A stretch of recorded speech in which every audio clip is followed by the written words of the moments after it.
News room 7 में आपका स्वागत है। मैं हूं आपके साथ अंकिता। चलिए रुक करते हैं खबरों की ओर। राजधानी भोपाल में ट्रैफिक डीसीपी संजय सिंह ने बसों को लेकर कहा कि अभी मैं बस ऑपरेटरों के साथ मीटिंग की थी और नियंत्रित करने के लिए इसमें यह विषय भी आया था कि इसमें उन्होंने ज्ञापन भी दिया है। जिला प्रशासन को आगे उन्होंने बताया कि पुराना बस स्टैंड होने के कारण नादरा बस स्टैंड पर जो यात्री है वह ज्यादा संख्या में पहुंचते हैं। अगर एकदम से नादरा बस स्टैंड को बंद कर दिया जाता है तो यात्रियों को परेशानी का सामना करना पड़ेगा।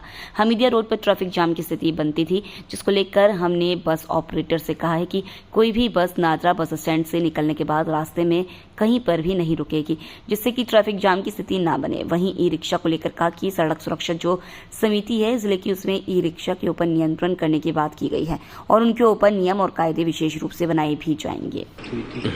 लेकिन क्योंकि लाल घाटी से चलना चाहिए और नादरा से चलना है, बस वालों की मनमानी चल रही है। नहीं, इस पे अभी मैंने जो बस ऑपरेटर्स है उनके साथ बैठक की थी और इस पे ये विषय भी आया था कि इस पे नियंत्रण करने के लिए, और लेकिन इस पे कुछ समस्याएं उन्होंने शायद ज्ञापन इसमें दिया हुआ है जिला प्रशासन को, जिसमें कुछ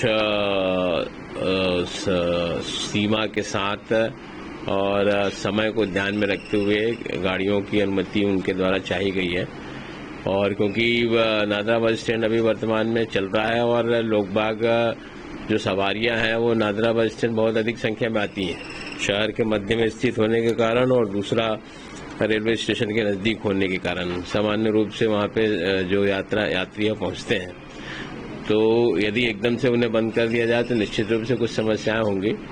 उसको देखते हुए चर्चा के पश्चात हमने कुछ प्लान किया है। उसमें एक विशेष रूप से जो यहाँ से बसें चलती थी तो उनसे जो यातायात सामान्य प्रभावित होता था हमीदिया रोड का, उसको ध्यान में रखते हुए हमने ये सुनिश्चित किया है कि bus stop NADRA bus stand से निकलने के बाद कोई भी बसें बीच मार्ग पे कहीं पे भी नहीं रुकेंगी और सीधे लाल घाटी जाकर जो बस स्टॉप है वहाँ पे ही रुकेंगे।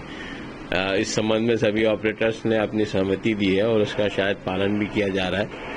इसके साथ ही साथ नादरा बस स्टैंड की हमने बहुत वहाँ पे करीबन पिछले कई माह से वहाँ पे 30-40 बसें जो है बस स्टैंड के अंदर स्टॉप करके रखी गई थी, उनकी सफाई करवाई गई है और जो स्थानीय पार्षद उनके माध्यम से जो स्टैंड की स्थिति खराब थी, गड्ढे थे, उसकी फिलिंग का काम भी किया जा रहा है।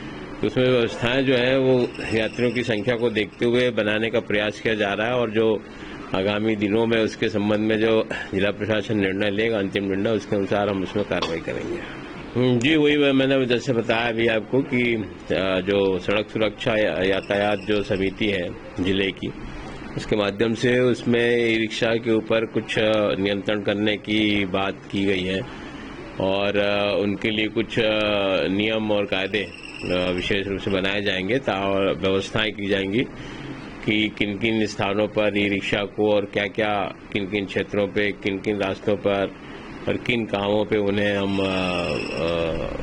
आदेशित करेंगे, उन्हें परमिशन दी जाएगी, अनुमति दी जाएगी।